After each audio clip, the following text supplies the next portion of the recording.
दोनों समय बच्चों से करवा सकते हैं, दोनों वक्त। सुबह खाली पेट करना, याद रखना।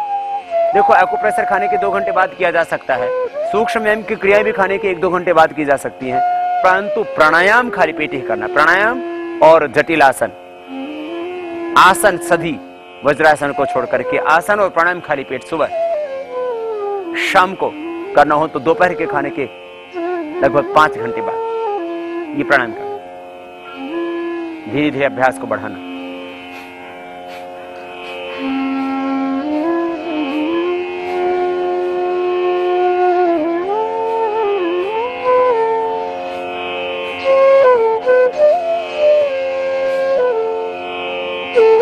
ये 7 प्राणायाम इंसान को एक नई जिंदगी दे देते हैं।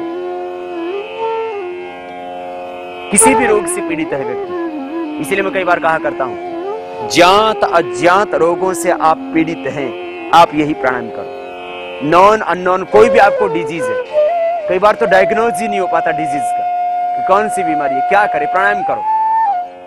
प्राणायाम आखिर करता क्या है? प्राणायाम आपके भीतर शरीर के असंतुलन ठीक कर देता, संतुलित कर देता।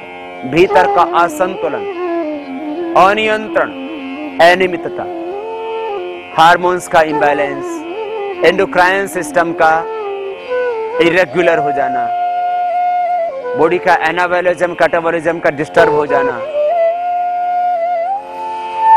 प्राणायाम भीतर की प्राण शक्ति का, मनोशक्ति का, विचार शक्ति का, भावनाओं का, संवेदनाओं का असंतुलित हो जाना, असंतुलन, अनियंत्रित हो जाना, इस सब को नियंत्रित कर देता है। ये भीतर का असंतुलन, ये भीतर का अनियंत्रण, विषमता, यही तो व्याधि है, परेशानी है, बीमारियां। तो ये सारा असंतुलन, अनियंत्रण, अनियमितता, विषमता, ये सब प्राणायाम से और प्राणायाम ध्यान के साथ करने से पूरी तरह से भीतर का असंतुलन मिट जाता है, स्वस्थ हो जाते हैं। समदोषाः समग्निश्च समधातुमलक्रियः प्रसन्नात्मा इंद्रिय मन स्वस्थित्य विधीयते। महर्षि सुश्रुत कह रहे हैं, स्वस्थ कौन है? समदोषा, सम हो दोष, वात पित्त कफ, समग्नि अग्नि ठीक, समधातु धातुएं, रस रक्त मांस मेद अस्थि मज्जा शुक्र, यदि इन सप्त धातुओं का संतुलन ठीक रहे, मल के विसर्जन की क्रिया ठीक हो, मन में प्रसन्नता आनंद का भाव हो, हर पल उत्सव, हर पल प्रसन्नता, हर पल सकारात्मक सोच, पॉजिटिव एटीट्यूड, तुम ईश्वर के पुत्र हो, अमृत पुत्र हो, निराश हताश उदास न होना, कभी अपने आप को दीन दुखी दरिद्र न मानना।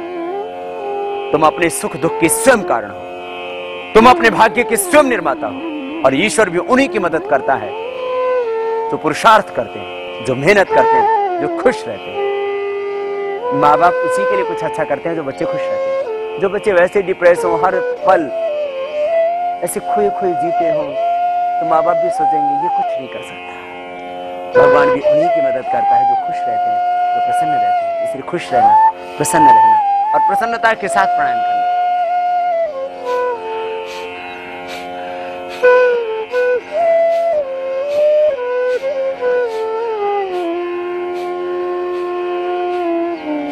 जिंदगी बदल जाएगी, एक नया जन्म मिलेगा। इसलिए मैं कहता हूं, मैं इंसान को एक नया जन्म देता हूं प्राणायाम के द्वारा।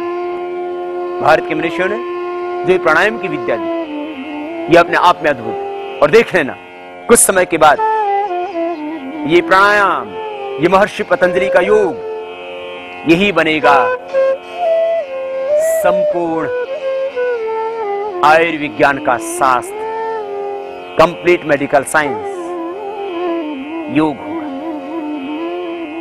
और दुनिया के गरीब अमीर सभी इन श्वासों के द्वारा ही स्वस्थ बनेंगे, श्वास दवा बन जाएगी। यही हम पतंजलि योग पीठ में करने जा रहे हैं। योग को, आयुर्वेद को, जड़ी बूटियों को प्रयोगशाला में इनके ऊपर प्रयोग करके इनको वैज्ञानिक पृष्ठभूमि के साथ स्थापित करने जा रहे हैं। अभी ऐसा हो चुका है। देश के अंदर एक एक बीमारी से पीड़ित हजारों, लाखों, करोड़ों करोड़ों लोग उनसे मुक्ति पा चुके हैं। अब इसको बस एक पूरा डॉक्यूमेंटेशन हो जाएगा इसका साइंटिफिकली, विज्ञान की भाषा में। वैज्ञानिक बुद्धि रखने वाले लोगों को जब बात और समझ में आ जाएगी तब ये भी संशय भ्रम मिट जाएंगे कि मेडिकल साइंस से लाने वाले लोग। मैं मेडिकल साइंस का विरोधी नहीं, लेकिन इतनी बात जरूर कहता हूं, ऑपरेशन को छोड़ करके, इमरजेंसी को छोड़ करके बाकी सारी की सारी बीमारियां केवल और केवल प्राणायाम से मिटेंगी, ध्यान से मिटेंगी, और कोई समाधान ही नहीं। बस कोई भी प्रॉब्लम है आप प्राणायाम कीजिए, औरों को करवाइए। और देश के अंदर, दुनिया के अंदर जो करोड़ों करोड़ों लोग व्याधियों से पीड़ित हैं, जिंदगी में उनकी आंखों में जो आंसू है, एक पीड़ा है, एक दर्द है, एक वेदना है, आप संवेदनशील बन करके उनकी वेदना को, पीड़ा को, दुख को हरना। आप खुद प्राणायाम करना, औरों को कराना।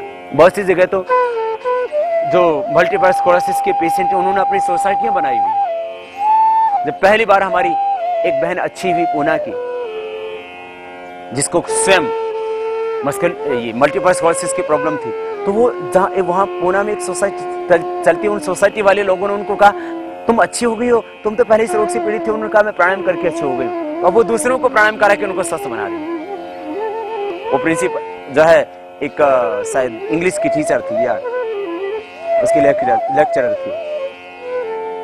क्यों नहीं अच्छे होते हैं अच्छे, करना पड़ेगा प्राणायाम। और मंगोल बच्चे भी कई अच्छे हो रहे हैं, माने उनमें प्रोग्रेस हो रही है। कुछ अपंग बच्चे अच्छे हो चुके हैं। कई जगह हमने जो मंगोल बच्चे हैं, अपंग बच्चे, उनकी स्पेशल क्लास ली। जहां जहां ऐसे लोग हैं उनकी आप मदद कीजिए।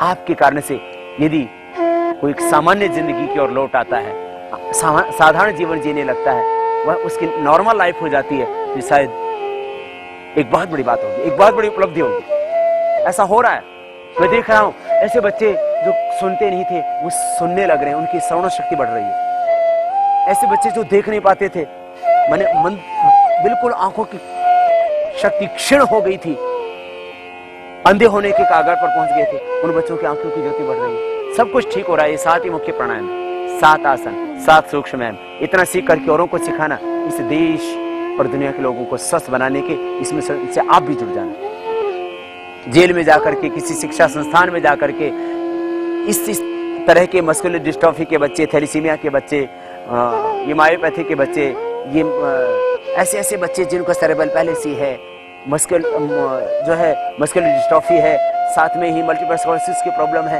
इस तरह के जो पेशेंट है उनको आप प्राणायाम करवाइए। हो सकता है आपके प्रयास से एक भी आदमी की जिंदगी संवरती है, तो एक बहुत बड़ी सेवा है कि आप किसी को जिंदगी दे सकते हो। इसके लिए बस सुबह का वक्त निकालो, 5 से 7 निकल जाओ और दूसरों की सेवा करो। खुद योग करो, पहले 1 घंटा उठ करके, फिर औरों को योग कराओ, उनके साथ साथ योग करो।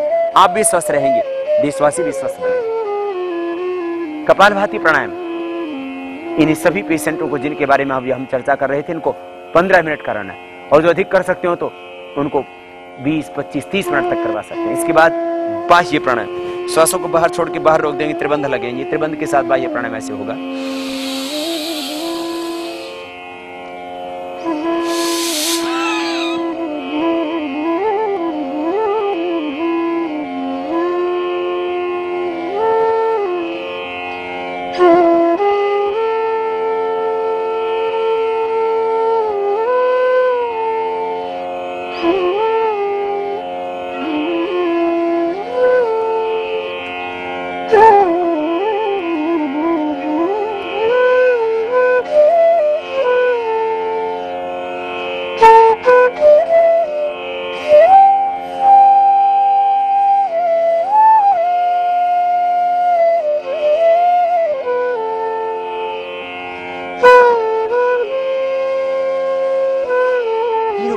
बाह्य प्राणायाम, जो बच्चे न समझ पाते हों, जो बच्चे न कर पाते हों, मस्कुलर डिस्ट्रॉफी के आदि के बच्चों को तो करने में ही दिक्कत होगी। मंगोल बच्चे काफी तो कर लेते, मंगोल बच्चे तो कई मैंने देखा नोली तक कर लेते। श्वास को बाहर छोड़ा, बाहर रोक दिया, 3 बंद के साथ, ये बाह्य प्राणायाम।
5 बार तक इसको बाह्य प्राणायाम को कराना है।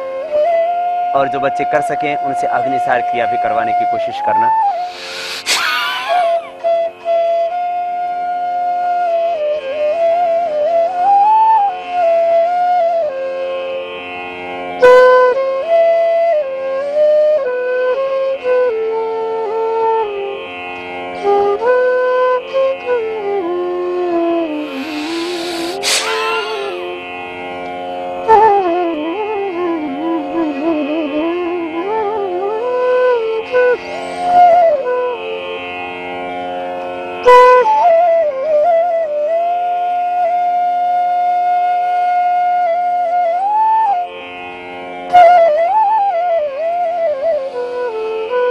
तो ये अग्निसार क्रिया करना। फिर अनुलोम विलोम प्राणायाम जो बहुत ही महत्वपूर्ण है। धीरे धीरे इसका अभ्यास बढ़ाना। पहले दिन 2 मिनट 5 मिनट, फिर दूसरे दिन 7 मिनट, फिर 10 मिनट 15 मिनट, अधिकतम आधा घंटा करवा सकेंगे इसको, और दोनों समय करवा सकेंगे। और इसी से ही मुख्य रूप से कपालभाति अनुलोम विलोम से ही ये सभी पेशेंट्स अच्छे होते हैं। देखिए अभी मॉडर्न मेडिकल साइंस में दुर्भाग्य से सारा का सारा साइंस, सारा का सारा आयुर्विज्ञान, आधुनिक आयुर्विज्ञान इस बाह्य शरीर पर केंद्रित हो गया, फिजिकल बॉडी के ऊपर। इस फिजिकल बॉडी के पीछे तो एथरिक बॉडी है, एस्ट्रल बॉडी है, मेंटल बॉडी है, कॉजल बॉडी है। ये अन्नमय कोश एक पार्ट है हमारे शरीर का। इसके पीछे प्राणमय कोश है, मनोमय कोश में, विज्ञानमय कोश है, आनंदमय कोश है। दुर्भाग्य से हम शरीर में उलझ के रह गए।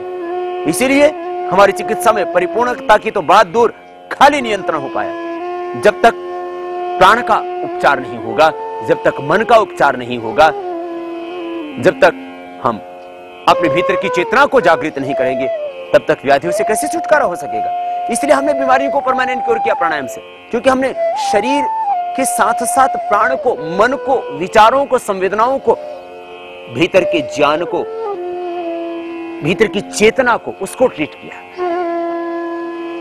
तो अन्नमय कोश के साथ प्राणमय, मनोमय, विज्ञानमय, आनंदमय कोश, इनको साथ में लेना पड़ेगा। आखिर मस्कुलर डिस्ट्रोफी है क्या? शरीर की जो प्राण शक्ति है वो विकृत हो गई। प्राण, अपान, व्यान, उदान, समान, ये 5 प्राण है। इसमें उदान कंठ से ऊपर काम करता है, कंठ से यहां तक प्राण काम करता है, हृदय तक, हृदय से नाभि तक समान, और नाभि से नीचे अपान काम करता है। पूरे शरीर में जो व्याप्त है व्यान, वही प्राण जब अस्वस्थ हो जाता है तो ये मस्कुलर डिस्ट्रोफी, वही प्राण जब अस्वस्थ हो जाता है तो ये अट्रोफी की प्रॉब्लम, तभी ये मंद बुद्धि के बच्चे, ये अपंग बच्चे पैदा होते हैं, या वो बच्चे पैदा होने के बाद में भी धीरे धीरे जो है सेरेब्रल पैलेसी आदि से पीड़ित होकर के बुरे हाल में पहुंच जाते, बेहाल हो जाते। अनुलोम विलोम प्राणायाम मस्तिष्क से लेकर के पूरे शरीर की प्राण शक्ति को सबल बना देता है। किसी किसी को यहां तक भी होता है कि मां से यहां हाथ से घटने लग गया, यहां से घटने लग गया, हाथ पैर धीरे धीरे सूखने लगते हैं, मांसपेशी खत्म हो जाती है। उनको भी यही दवाई करनी जो हमने बताई थी। मस्कुलर डिस्ट्रोफी वाले बच्चों के लिए अश्वगंधा का चूर्ण, शतावरी, सफेद मूसली आदि का चूर्ण, और वही एकाग्र रस आदि दवाइयां, और ये प्राणायाम करना, अनुलोम विलोम प्राणायाम मुख्य प्राणायाम।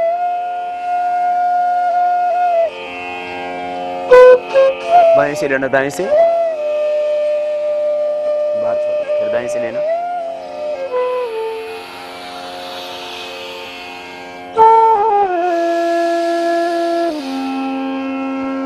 बाएं से